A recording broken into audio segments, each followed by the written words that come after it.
Last January, I was determined to make a number of ambitious New Year's resolutions with which I have had various levels of success.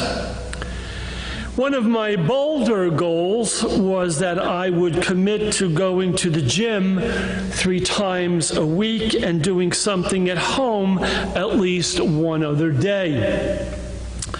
I did really well on this until late spring, when the pandemic hit, when the wheels sort of came off the cart. Looking back, I try to reflect on the excuses I made for not working out even at home. And here are some of my highlights. The ministry at the church was very busy. I was just feeling tired after a long day in the office. I felt a cold coming on. I needed to clean out my office directory. I was on a binge of not eating healthy. The gym was closed anyway. Commitments and excuses for not keeping them are all part of life, and the tension between the two never completely, as you and I know, go away. Marriage, family, work, life asks a lot of us. Church can fall into that category as well. Spiritual commitments are part of life as well. At least they can be, and we would argue that they should be. Today we are beginning a brand new message series that we're calling Staying Power. Let me give you the bottom line for today, and really for the whole series. We grow spiritually by the commitments we make. We grow spiritually by the commitments we make. This is a series about how to grow in your faith as a follower of Jesus Christ and the commitments we want to help you make in order to do that. But you might be thinking, I'm already committed, Father Andrew. I'm in fact overcommitted. Why would I want to add any more commitments? Why does spiritual growth matter anyway? I believe in God. I go to church most of the time. I pray when I think of it. I'm a good person. We'll be arguing that without a commitment to growing spiritually, you're actually depriving yourself. Spiritual growth empowers you to identify your purpose and to accomplish what God has created you to do. Spiritual growth enables you to become the best version of you, the person God created you to be, the person you want to be. Spiritual growth encourages you to love the people around you the way you want to love them, but often fail to. Spiritual growth allows you to love and care for yourself in a way that is healthy and helpful. In fact, your most important objective in life could be to grow spiritually. It can actually be more important than your job, your career, your relationships, your friendships, your marriage, your kids, because it can determine success. It can assure your success with all those other areas of your life. That's why we should be open to and interested in spiritual growth. But being open to growth is not enough. There's a second part. And the second part is the crucial part. Anyone can be open to growth. To actually grow, you've got to make a commitment. That's why we're calling this series Staying Power. Staying power is absolutely necessary for spiritual growth because there are obstacles, as you and I know, to spiritual growing. Everything in the world feels more important, more urgent, more real than your spiritual life. Everything gets in the way to making any kind of spiritual commitment. Everything will conspire against that commitment.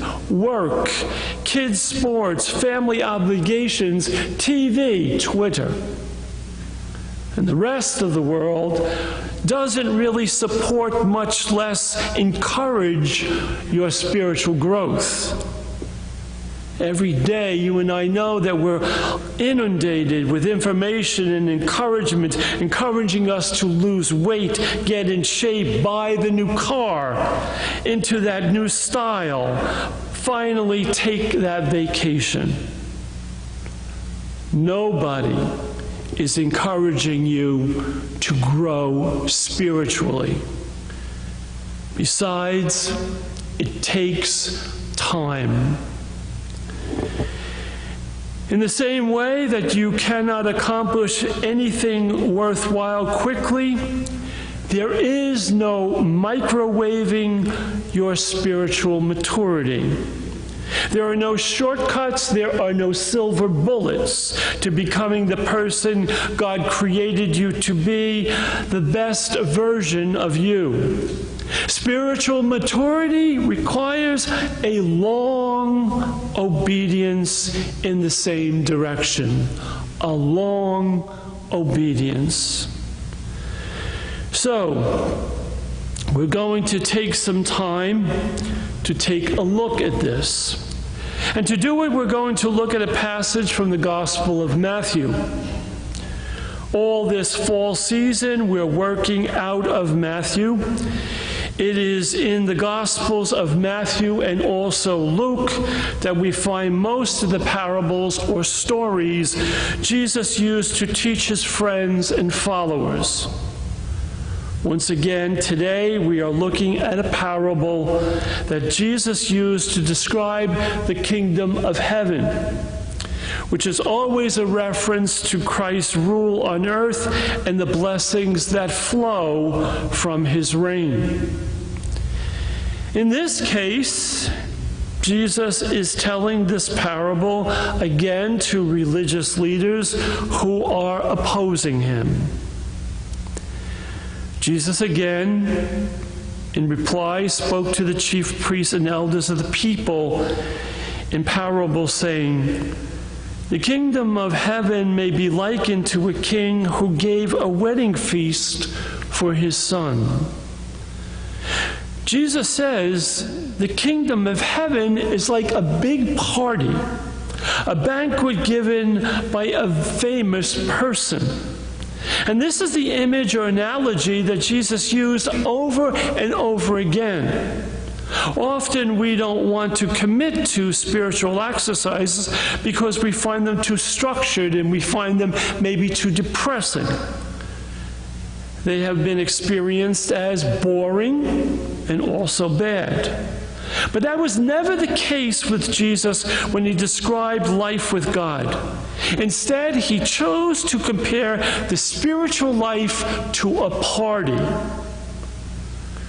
When we talk about spiritual growth, it is about learning to identify and enjoy the good things that God has in store for us right now, about developing the right character to recognize and receive God's gifts. Anyway, back to the story. Like our own culture, weddings were a big deal, a very big deal. Even longer and more elaborate, at least in some ways, as we will see. Then, as now, people usually made them a priority. and were usually willing to travel and spend a lot of money to be a part of one that when invited. Additionally, in the culture of Jesus' day, there weren't a lot of other forms of entertainment and little relief from the drudgery of daily duties. They characterized the life of nearly all but the most wealthy. A wedding feast thrown by a king would obviously be the grandest kind of affair in the life of the community. Everyone would want to be included. All of which is to say, when Jesus sets up this story, the image is of a dazzling and irresistible opportunity, one that anyone would do anything to be part of. But that's not what happens. We are told he dispatched his servants to summon the invited guests to the feast, but they refused to come. Some translations say they paid no attention. They simply ignored the invitation. It's important to recognize, as we've mentioned before in looking at the parables, just how unlikely are the scenarios they describe. They're so unlikely that those listening to them would have laughed out loud. Anyway, the king refuses to take no for an answer. A second time, he sent other servants, saying, "Tell those invited, behold, I have prepared my banquet. My calves and my fattened cattle are killed, and everything is ready. Come to the feast." There's going to be surf and turf. There's going to be a pasta bar. There's going to be sushi stations, top shelf liquor, an amazing location, an all A-list guest list, a party of the season. You don't want to miss it, but some ignored the invitation and went away. One to his farm, another to his business. The rest laid hold of his servants, mistreated them, and killed them.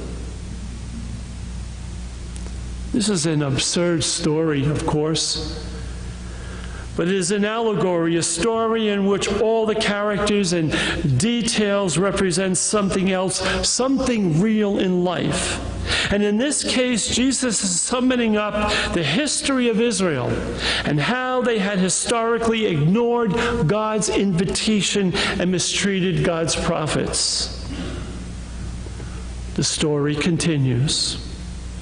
The king, undeterred with this ingratitude and hostility, perseveres in his desire to throw a great party for his son and fill his party with guests. Says, "The feast is ready, but those of you who were invited were not worthy to come. Go out, therefore, into the main roads and invite to the feast whomever you find." The servants went out into the streets and gathered all they found, bad and good alike, and the hall was filled with guests. Those invited were not worthy to come because they ignored and rejected the invitation. They made themselves unworthy by their indifference and hostility to the invitation. In order to fill the feast, the servants go out and invite anyone they find. They bring in both bad and good alike. They do not discriminate. So the good news is that the party is finally filled, but then there's a twist in the story and a turn of events. But when the king came to meet the guests, he saw a man there who did not dress in a wedding garment. He said to him, "My friend, how is it that you came in here without a wedding garment?"